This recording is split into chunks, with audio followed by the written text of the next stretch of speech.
how can we capture this moment and create a movement now and really start doing something? Yes, we've got to protest and rallies. Those are keenly important.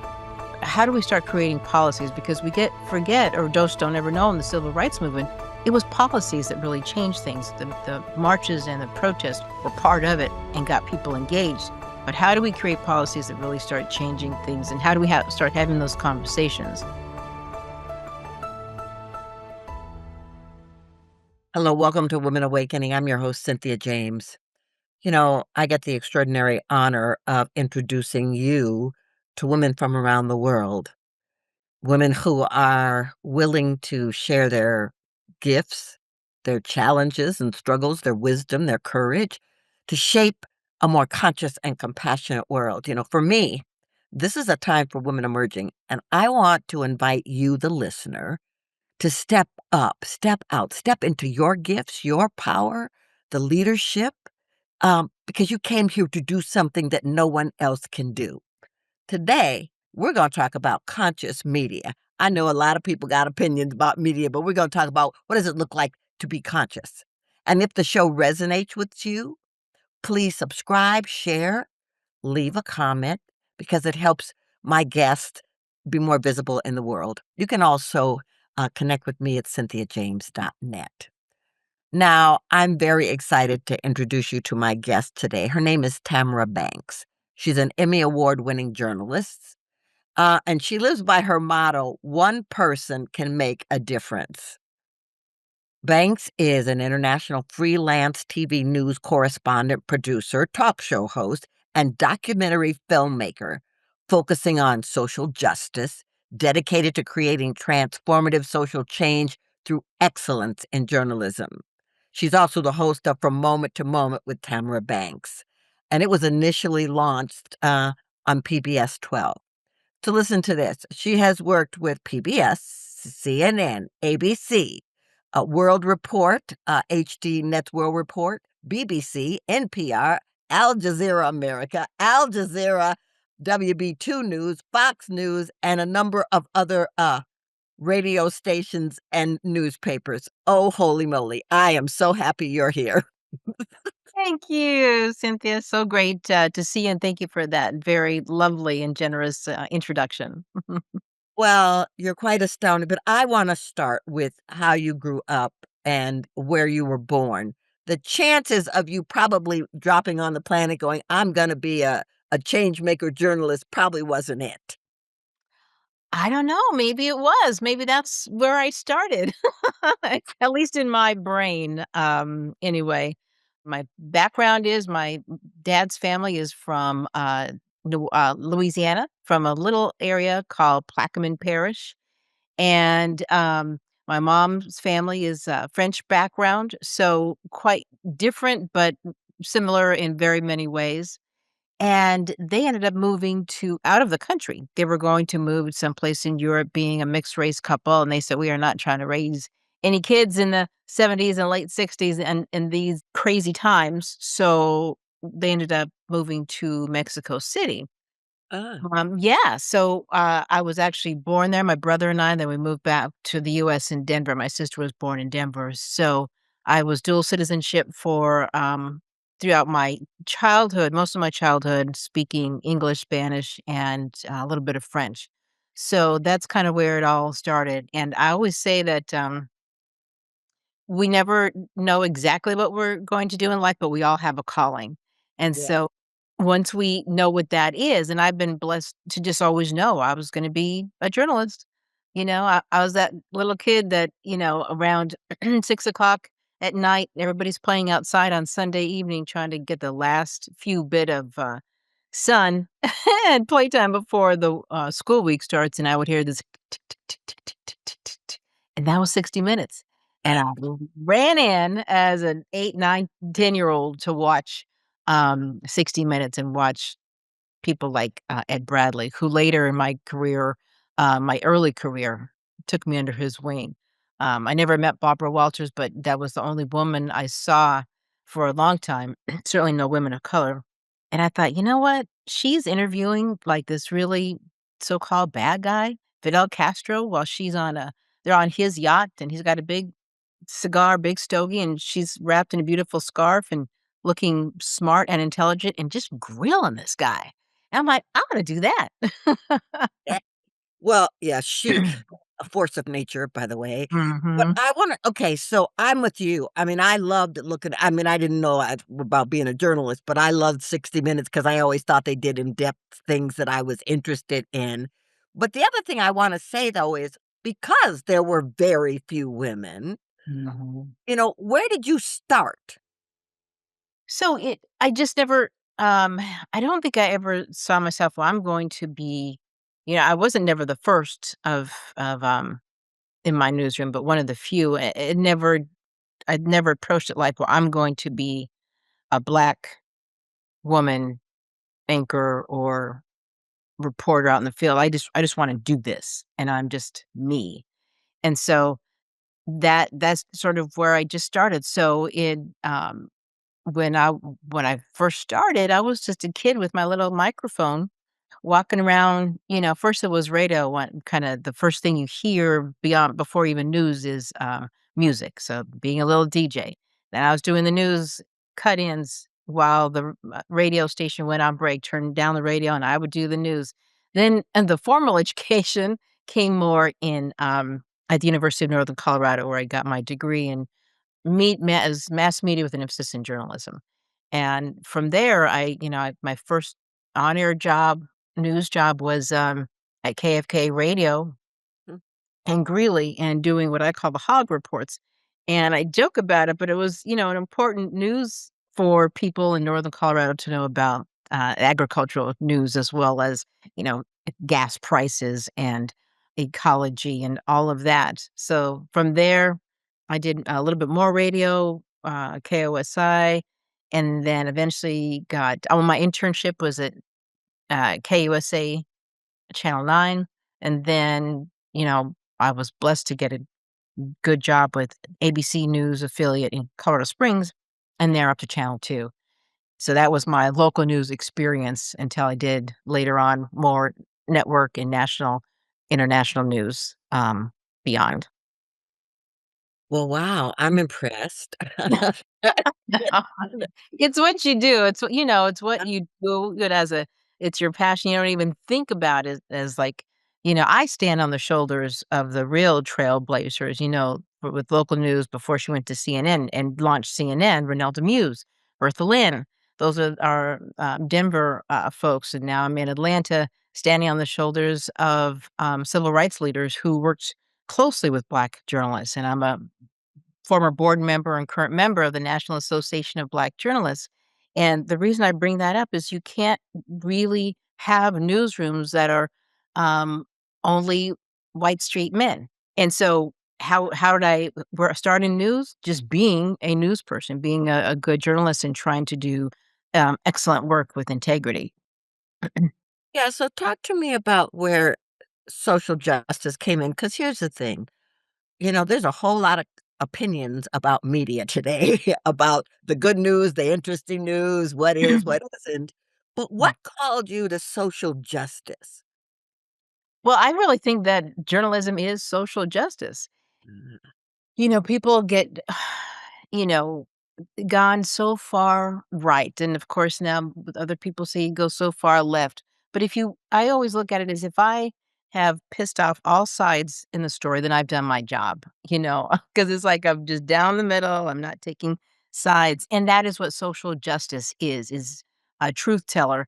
And as a journalist, we're truth tellers through storytelling, Yes. through getting as many sides as possible. I'm looking at a picture just popped up on one of my other laptops or computers because I have 3 of them. I'm not sure why, but, and I've got this revolving, um, picture montage, and some pictures have popped up when I covered Iraq and during the war. And I did most journalists were doing the, body count, if you will, which was important, who's winning, who's losing, President Bush's, administration, what are they doing? What is Saddam Hussein? Is he caught? Is now we're in the Obama years, and so that's fine, but I wanted to do something more, and it's a long story, but one thing led to another. I ended up being embedded with the US Army, and the story was, about this mission called MNSTICKY. Just leave it to the government and, and the military to come up with these acronyms. Multinational Security Transition Iraq. So as the war was transitioning from pull down Hussein's statue to really thinking and looking and acting on nation building, I wanted to tell that story and how the relationship between Iraqi soldiers and Iraqi civilians started interfacing differently with, US and allies, be it the military and the people themselves. So those are the kind of stories I told where you could really get to know the people that we call the enemy, and in fact, that they just want the same things that we want: safe place to live, education, and good jobs. Yeah, and safety for their children. Exactly. So, all right, I wanna talk about your documentary because that seems like it's just a flow right into storytelling because that's what documentaries do. And so, Mm. did you know how to make a documentary? No. No, I mean, not really. I didn't go to school for that, but it's journalism. I figured it's journalism long format. And I tease and joke with my documentary filmmaker colleagues. So that's what they've done. They haven't done, they haven't produced journalism. They take a little bit more artistic license where my approach to documentary work is being as straight down the middle as possible, but I just looked at it as taking a, 60 minutes approach where you tell the story, but it's just longer. It goes deeper than the 90 seconds or 60 seconds you have on TV news, be it local news or national news. So, I just felt like that was the story that needed to be told, and that first one was on, South Sudan. At the time, it was the southern part of Sudan. South Sudan hadn't seceded yet. Well, and I mean, I'm so grateful you did that because people today aren't even paying attention. There's still stuff going on in Sudan that is challenging. So, but I want to also, okay, you host from moment to moment. What is that? Okay, so from moment to movement, and I understand how Yeah. be confused because that's typically how we think, especially in the West, from moment to moment. But it's from moment to movement. And during the height of the pandemic and George Floyd had just been murdered, and we all watched that on TV because we were all sequestered at home and working from home and watching news or binging on Netflix or what have you. And Breonna Taylor had also been sleeping peacefully and innocently in her own home, and police broke in. So these are stories that have happened since, 1619 when Africans were captured, kidnapped, and brought over, but people got a chance to really watch it and see an unfolding, and, like, white people are going, "Oh, that really happens?" So, I got a call from PBS, outstanding platform and agenda, and they said, and I'm somewhat paraphrasing, but not much. They say, "We're good," meaning white people. We know we've got this great platform, but we don't know what kind of programming to produce right now, given the moment in time. Can you host, executive produce, and host a show? You can call whatever you want." Well, I said yes before they even finished asking the question. And so I thought about it and prayed about it. And I thought, well, we're in this moment. How can we capture this moment and create a movement now and really start doing something? Yes, we've got to protest and rallies. Those are keenly important. How do we start creating policies? Because we forget or just don't ever know in the civil rights movement, it was policies that really changed things. The marches and the protests were part of it and got people engaged. But how do we create policies that really start changing things? And how do we start having those conversations? Instead of looking back 5 years, 10 years, 20 years from now in the rearview mirror and going, "Gosh, we kind of probably should have done something during that time." So, I just started virtually like all of us journalists, TV journalists were doing, Zoom, I think I used StreamYard, different kinds of ways to interview people, some notables, some people who just have never had a microphone in front of them, and just ask, "What are you thinking in this moment in time? What would you like to see done? What are some of your solutions?" And so that has sort of evolved now into, my own show, and I own and bought the domain name from Moment to Movement with Tamara Banks because it's my name. So I have been this past year in 2025, producing it independently, and I'm gonna launch this 3rd season with a new look and, new focus, later this month or during the spring. Well, wow. Congratulations. An entrepreneur media specialist. That's what I'm gonna call you. And most of us are these days. Yes, yes, we are. I Yeah. mean, you got Don Lemon, Jim Acosta, Joy Reid. Everybody said, "You know what? We're tired of not only letting, the media guide our careers and tell us what slots we can be in and what our contracts will look like and how much money we can make or not make, but now it's gotten to the point where we're being controlled by people who don't want the truth out."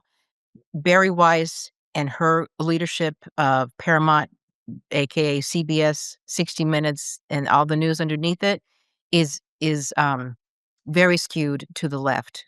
The Ellis's, who are Trump supporters, to say the least, now are owned by essentially 2 big conglomerates.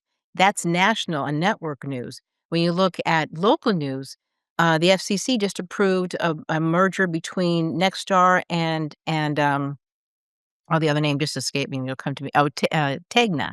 So those are local news organizations that will soon be under 2 umbrellas only, and so that limits the diversity and the aspect and perspective of the news that and the news gatherers out there in the world to bring it to the viewers.